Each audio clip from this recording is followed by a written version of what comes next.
We've had a couple of these Robert Solar DAB radios in our house for quite a long time, and they're really good. You can leave them on the windowsill, they'll charge up most of the year, and it's only for a couple of months in the winter that they need topping up with a bit of battery.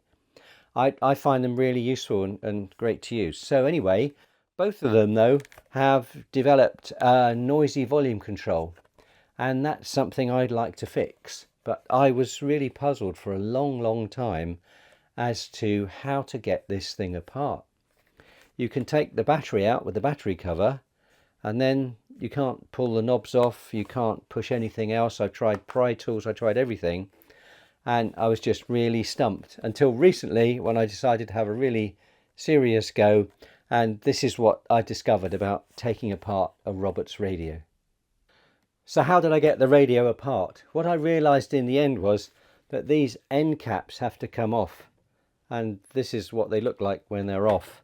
I had thought about it before. It was much more difficult than I thought, and I pushed and squeezed and they didn't seem to want to come off. But what you have to do is heat them. They have glue in. So in the end I used a heat gun, and I just set it on the first setting, obviously because I don't want to melt the plastic. And I just very gently went round and round and round till I started to feel it move, and eventually I was able to push them off. And what I also found was, I'll do some photographs too, that they have a couple of little clips inside that just hook in. But you can't do it by just prising it off. You have to heat it and melt the glue. And once you've got that off, then you can go to the next stage of taking the radio apart. Right, so here's the radio on the bench, and obviously it's important before taking it apart, or especially heating it up, to remove the batteries. The battery cover just slots off, and put that to one side because obviously that could be dangerous. So once I remove the battery and I heated it up, I removed the end caps, and here they are. It's a shame I chose this black radio to be my example because it's the hardest one to see on film. But anyway, so this reveals 4 screw holes, 1, 2, 3, 4, and so if you remove those, then the radio should be able to come apart and we can have a look inside.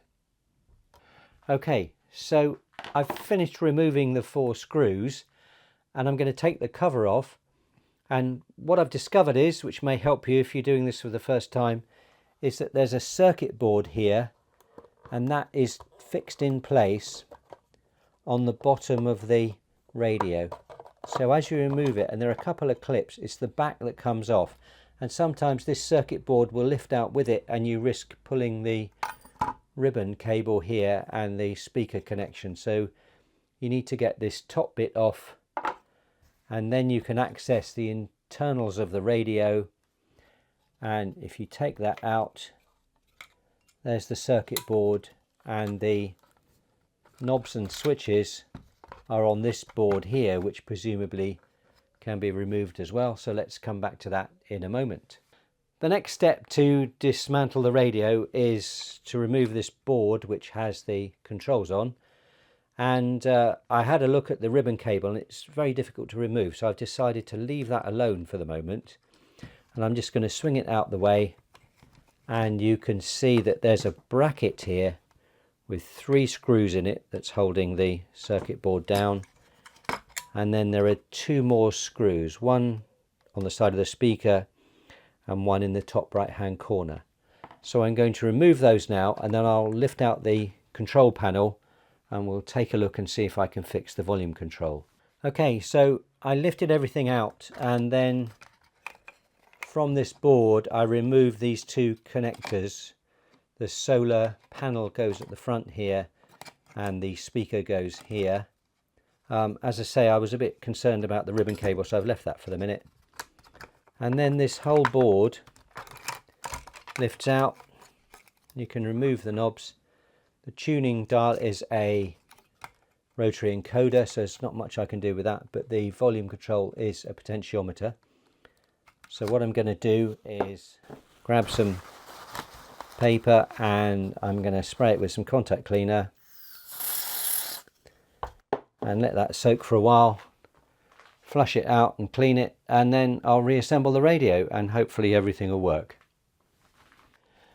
Well, that was a big success. You saw me spray the volume control. I worked it in and out and it all works nicely now, and I can turn the radio up and down without any noise. I can't demonstrate it because I can't get any signal in here.